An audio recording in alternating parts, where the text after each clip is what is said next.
Hey guys, in today's video I'm just going to show you the different types of glues that we have used and trialed and tested in the past, and we'll show you the performance that you can get out of different cans on certain jobs. So certain jobs may require a different type of glue because maybe the board itself has some sort of like chemical reaction to the glue you use. So we find that sometimes the Audi brand of car manufacturer, their headliner boards have like almost like an oily substrate to the board once you clean it down. And what can happen is certain glues can react to that, we have found, and then no matter how much glue you spray and you've done everything correctly, like the prep time, the wait time for the glue to become tacky, and no matter what, it kind of starts to lift again. So we find that with the Audi brands, because of the substrate that's on the actual board itself, our TensorGrip T65 that we use every day is not ideal around any of the high stress areas, like anywhere where you got to go in and out of a sunglasses console.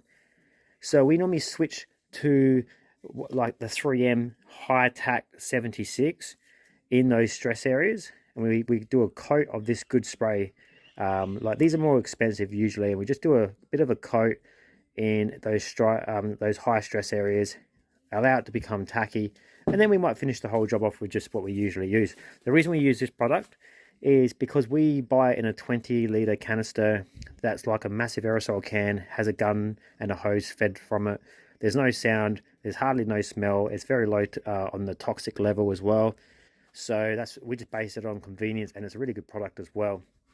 These 500ml cans are basically so we can sell to you guys the stuff that we use every day. So we just use it from a massive 20-litre canister, and there's the hose line. So we'll show you a video about how we usually use this product.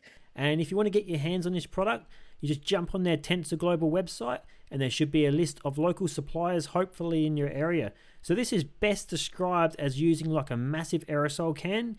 It's a 22-litre canister of glue, has that hose line and the spray gun itself. So when the hose line and the gun is all connected to your canister, you basically just adjust the spray amount that you would want with those little adjustments there. You can change the little pieces on the end as well. And when you're ready to use it, you just turn the nozzle behind the trigger, spray on your job, and when you're done, you just turn the nozzle to block off the airflow and block the trigger from being pressed down, and then put it aside. So it's very convenient. You don't have to turn on the compressor. You don't have to clean guns out. I've been using the gun and the hose for over 5 years now. So yeah, we're just spraying a bit of glue now, overlapping that glue as we're spraying it about 50% each time. We would cover one half of the headlining board first, and we'll go up and down, and then we'll go left to right. And what we'll do after that is we'll spray glue again in the high stress areas. So these are areas where the headlining material may be placed under a lot of stress or a lot of tension. So that's usually around any curves or any bends in the headlining board where you know the headlining material has to be fed into those gaps and follow the shape of the headlining board.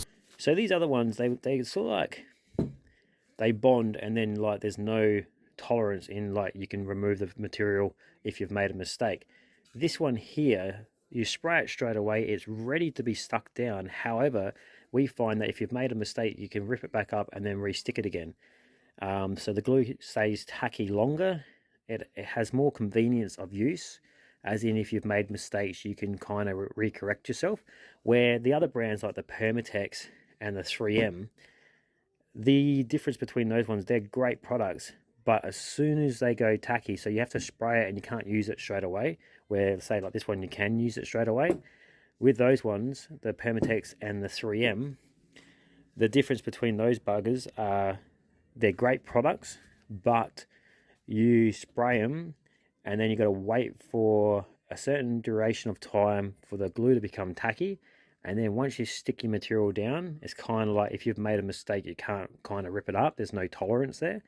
But they're great products for to use on like jobs like the Audi, where you need that really high tack, almost that hard to bond surfaces where you know there might be a bit of an oily substrate on these headliner boards, or some sort of chemical that's on the board itself from manufacturing of these boards back in whatever Audi did. So that's when we do use into these products. However, doing a whole job in one of these products, you know, if you do it correctly the first time, it's all going to go well. But if you want convenience of use, the T65 I recommend is the way to go, because as the difference between it would be like, this is a fast tack product and it's ready to go straight away as soon as you spray it. There's no wait time, and also if you've made any errors, you can kind of peel it back up. So what we have here is an already removed headliner board that's been recovered. So sometimes we get customers where they remove their own headliner board, drop it off to us, and all they require is a recovery stage, and then they're going to reinstall it back in themselves.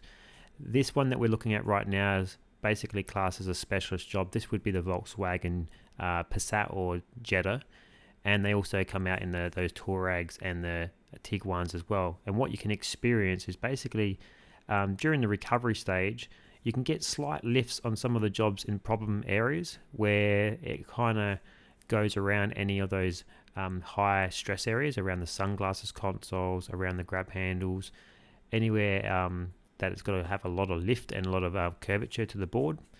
We usually use like a little metal skewer as well, just to play with the shadows, so you can actually poke around at the material.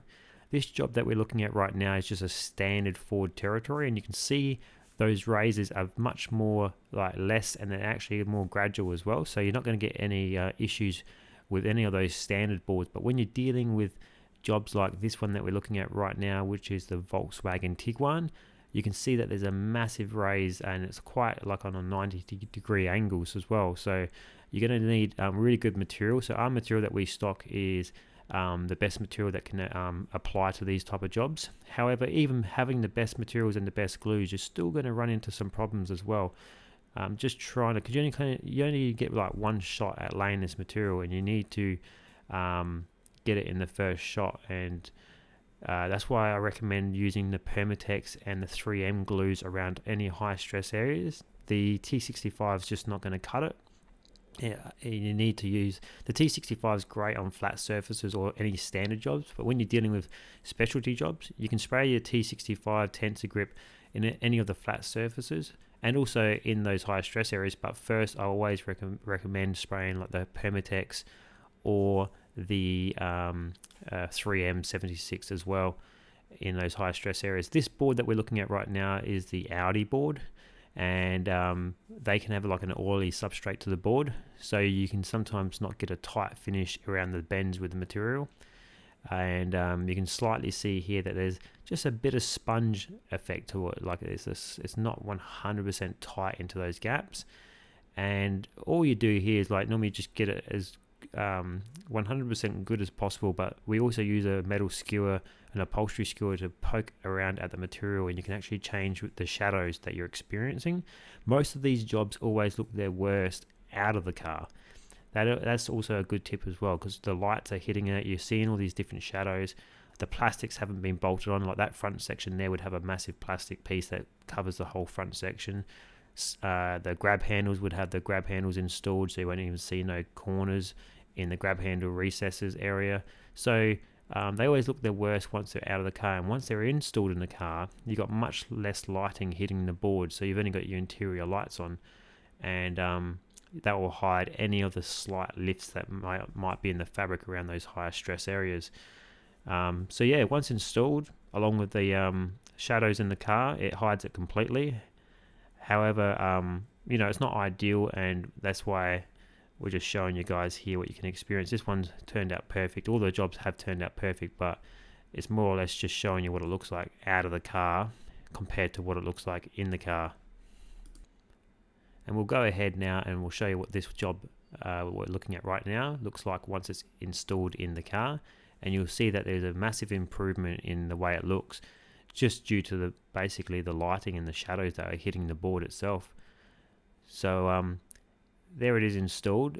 So you can see here that there's a lot of shadows in the car, and the only lights that are kind of hitting the board would be what's coming through the window and the interior lights. Not much at all, really. And you can't even see any imperfections in this job at all.